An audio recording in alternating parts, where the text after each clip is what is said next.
तो दोस्तों, जैसा कि मैंने अपने वीडियो पार्ट 14 में बात की थी कि आप लोगों का ब्रह्मचर्य कब और कैसे और क्यों खंडित हो जाता है, और उस वीडियो की एंडिंग में एक क्वेश्चन ने जन्म लिया था कि हमें ब्रह्मचर्य क्यों धारण करना चाहिए। तो दोस्तों, आज हम उसी टॉपिक पर बात करने वाले हैं कि हमें ब्रह्मचर्य क्यों धारण करना चाहिए। बाकी जिन लोगों ने वीडियो का पार्ट 14 नहीं देखा है, जिसमें मैंने बताया था कि आपका ब्रह्मचर्य कब, कैसे और क्यों खंडित हो जाता है, तो उस वीडियो का लिंक मैंने डिस्क्रिप्शन में दे दिया है, आप लोग वहां से जाकर के वीडियो को देख सकते हो। बाकी दोस्तों, हम बात करते हैं कि हमें ब्रह्मचर्य क्यों धारण करना चाहिए।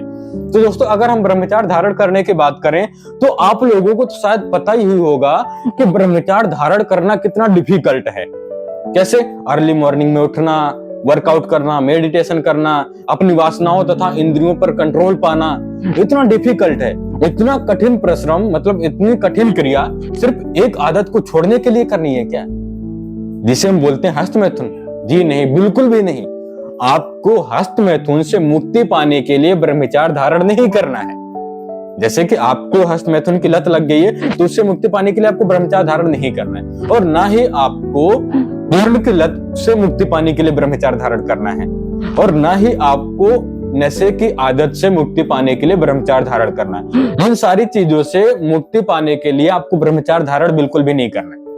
आपको ब्रह्मचर्य इसलिए धारण करना है जिससे कि आप अपना जीवन उस तरीके से जी सको जिस प्रकार आप जीना चाहते हो, जैसे आपको जीना चाहिए और जिस प्रकार आप जी सको। लेकिन आप क्या है, आप अपने आप को इन बुरी आदतों के बस में करके बैठे हो, जिससे कि आप अपना जीवन उस प्रकार नहीं जी पा रहे हो जैसे आपको जीना चाहिए। और अगर आपको अपना जीवन वैसे जीना चाहिए तो आपको ब्रह्मचर्य का पालन करना पड़ेगा, जिससे कि आप अपने संपूर्ण शरीर की क्षमताओं का उपयोग करके आप अपना और आप अपने पूरे परिवार का, मतलब अपनों का और अपने पूरे इस संसार का, सभी का संपूर्ण रूप से क्या कर सको, रक्षा और सेवा कर सको, और अपने इस अमूल्य मनुष्य जीवन का संपूर्ण रूप से लाभ उठा सको। इसलिए आपको ब्रह्मचर्य धारण करना है, क्योंकि ब्रह्मचर्य की साधना ही जीवन का एक महत्वपूर्ण चरण है, और ब्रह्मचर्य की साधना ही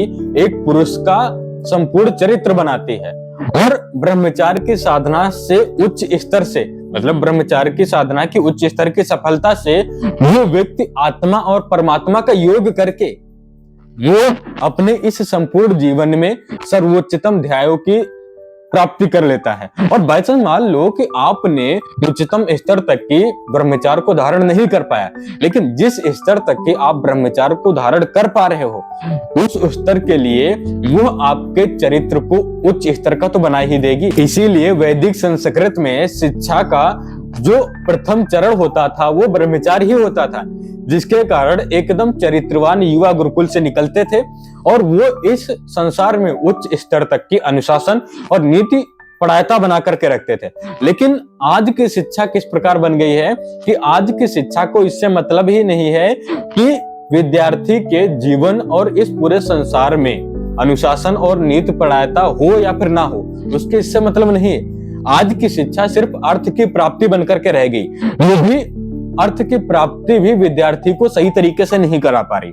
तो शायद दोस्तों, अब आप इतना तो समझ गए होंगे कि आपको ब्रह्मचर्य क्यों धारण करना चाहिए। बाकी दोस्तों, आगे हम बात करेंगे कि अगर हम ब्रह्मचर्य धारण नहीं करते हैं, मतलब वीर नाश करने से हमारे शरीर पे 6 प्रकार के कौन कौन से असर पड़ते हैं। मतलब हस्त मैथुन के जरिए या फिर मैथुन के जरिए अगर हम अपने शरीर से वीर को वेस्ट कर रहे हैं तो उससे हमारी बॉडी पे नुकसान कौन कौन से पड़ते हैं। तो सबसे पहला अगर नुकसान पड़ता है वो पड़ता है शारीरिक असर, दूसरा होता है मानसिक असर, तीसरा होता है व्यवहारिक असर मतलब सामाजिक असर, और चौथा होता है पारिवारिक असर, और पांचवा होता है आध्यात्मिक असर, और जो छठा होता है वो होता है आर्थिक असर। ये 6 प्रकार के वीर नाश के असर हैं, जिन पे हम नेक्स्ट पार्टों पे बात करेंगे, और हर एक पार्ट में वीर नाश के एक एक असर की बात करेंगे, मतलब वीर नाश के एक एक नुकसान की बात करेंगे। जैसे अगले पार्ट में हम बात करेंगे कि शारीरिक असर, ऐसे ही कर करके हम एक एक असर की बात करेंगे। बाकी दोस्तों, अगर वीडियो की इंफॉर्मेशन अच्छी लगी हो तो वीडियो को लाइक करें, और अगर आप लोग चैनल पर पहली बार आए हैं तो हमारे चैनल को सब्सक्राइब कर लें, जिससे कि इसी प्रकार ब्रह्मचर्य से रिलेटेड, सेक्स, मैथुन एंड मास्टर पैशन और नाइटफॉल से रिलेटेड सारे वीडियो आपके पास तक की पहुंचते रहेंगे। बाकी मिलते हैं एक नेक्स्ट वीडियो में, तब तक के लिए जय श्री राधे। जय श्री कृष्ण।